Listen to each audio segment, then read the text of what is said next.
প্রত্যেকটা স্টুডেন্টকে যে এরকম যে দেওয়া যে ব্যবস্থা, এটা খুবই পজিটিভ একটা মানে চিন্তা ভাবনা। চেষ্টা করে সাধারণ ছাত্রের পাশে দাঁড়ানোর জন্য। এখন সেটা কোনো উদ্দেশ্য হোক বা কি হোক সেটা তো দেখার দরকার নেই। একজন মুসলিম হিসেবে আমরা কখনোই মনে করি না যে ডাকসু ইলেকশনের জন্য তারা এই সুবিধা নেওয়ার জন্য বা শিক্ষার্থীদের মধ্যে একটা ভাবমূর্তি সৃষ্টি করার জন্য তারা এটা করছে। ঘরে বসেই ট্রেড করতে চান?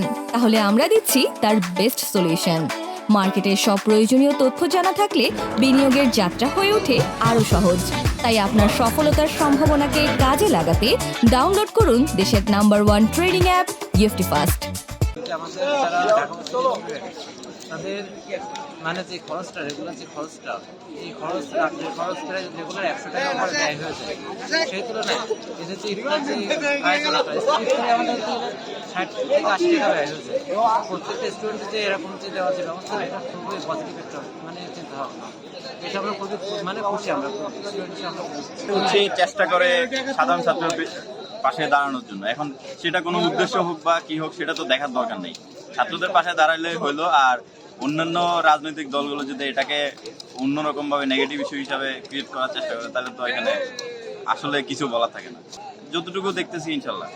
জি আলহামদুলিল্লাহ, প্রথম রমজান থেকেই বাংলাদেশ ইসলামী ছাত্র শিবির শিক্ষার্থীদের পাশে ইফতারি সহায়তা নিয়ে পাশে দাঁড়িয়েছে।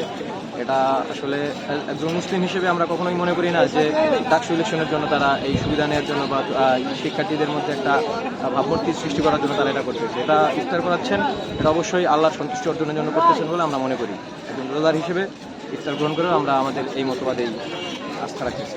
আর শিবিরকে সহ অন্যান্য যে ছাত্র সংগঠন আছে তারাও শিবিরকে দেখে আরও বেশি অনুপ্রাণিত হোক, তারা শিক্ষার্থীদের পাশে দাঁড়াক, এই প্রত্যাশা ব্যক্ত করি। আসলে যারা পায়নি তাদের জন্য, তারাও তো আমাদের বন্ধু, আমাদের ছোট ভাই, তাদের জন্য আমাদেরও খারাপ লাগতেছে।